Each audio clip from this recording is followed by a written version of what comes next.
All right, folks, you finished Battleship Level 2. Well, now it's time to move on to Battleship Level 3. Battleship Levels 3 and 4 use a different grid than Battleships Level 1 and 2. For Battleship 3, the grid we're using, and 4, the grid we're going to be using is a Cartesian grid that for x values goes from -5 to 5, and for y values also goes from -5 to 5. Now, we start this game in the same way we started it before. We are going to fill some spaces with our ships. One is length 2, one is length 3, and the other one is length 4.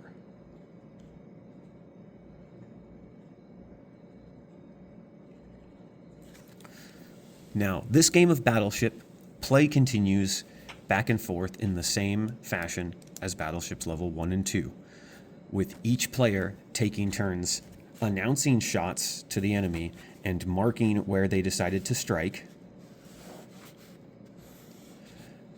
The other player checking their board and seeing if they were hit, and then the player marking whether this strike was a hit or a miss.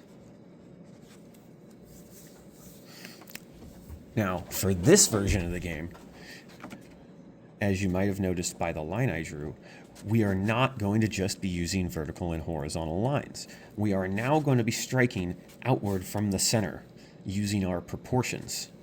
So now strikes come in the form of y equals k times x, where k, remember, is our constant of proportionality.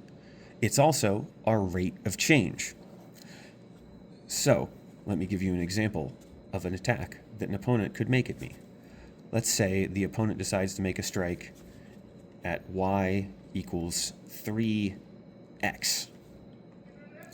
Well, all proportion functions hit the origin, so I know there's a point there at 0, 0, which makes sense if we look at our math, because if our x is 0 and we multiply that 0 times 3,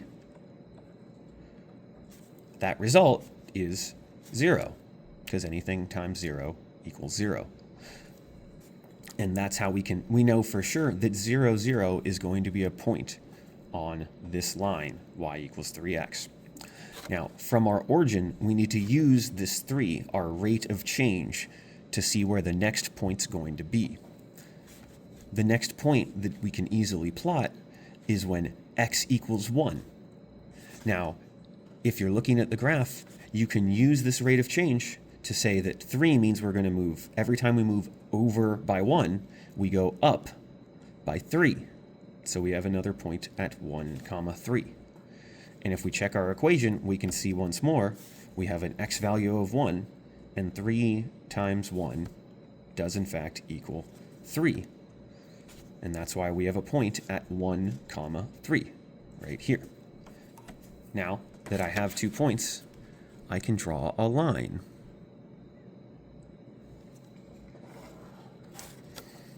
Now this line should technically go through this corner right here. So you need to be very precise with the way you draw these, because striking a corner exactly does not count as a hit. So if my opponent attacked me with y equals 3x, I would say miss. And then my opponent would mark that line on their top graph.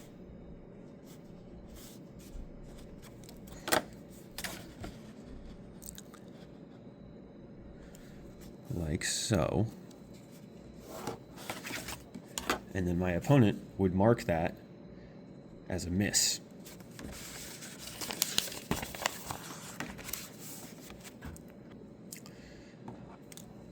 Now let's say my opponent decides for his next attack that he wants to attack with the form of equation y equals 2x.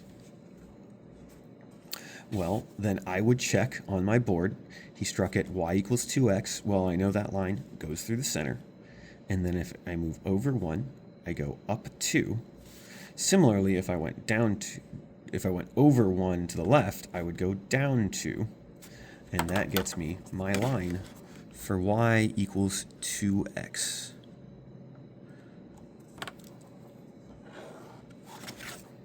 This line does go through one of the squares of my medium ship. So in this case, I would say hit and mark that spot as destroyed. My opponent, meanwhile, would draw their graph of y equals 2x.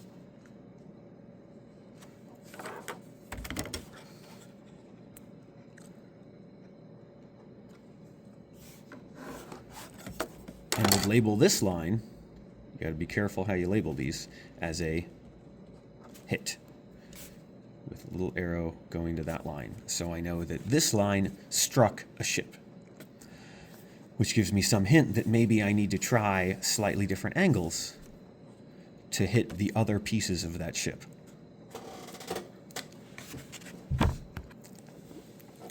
Now, your options here are not just limited to whole numbers, like y equals 3 times x.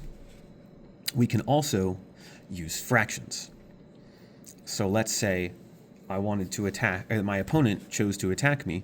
They could use an equation like y equals 1/4 x. In this case, 1/4 is our constant of proportionality, or our rate of change. This says for every 4 that our x changes, our y changes by 1. That's different than y equals 4x, which says that every time I move over 1, I would go up 4. What this function 1/4 says is that every time my x goes over 4, because the bottom number is the x, our y only goes up by 1. Now I'd have to do that in the opposite direction too, so I'd go over 4 and down 1, and now I have the line of my opponent's attack.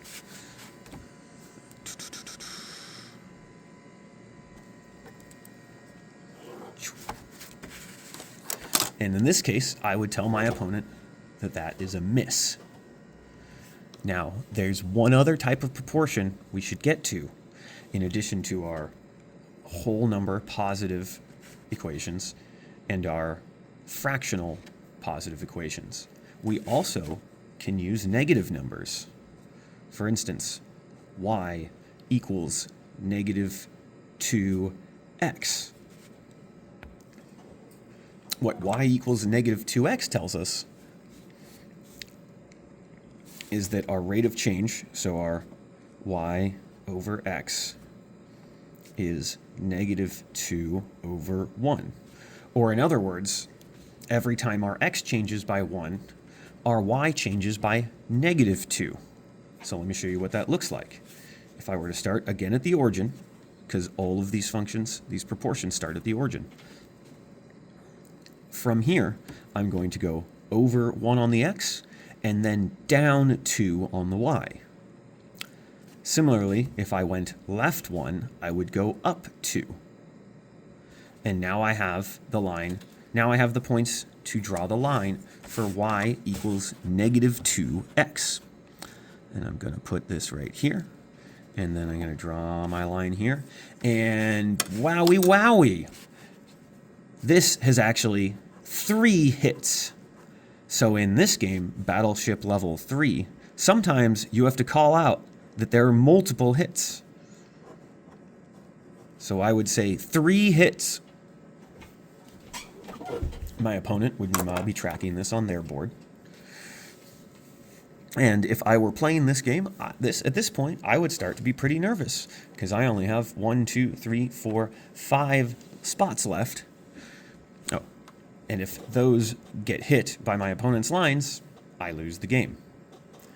And that is how we play Battleship Level 3.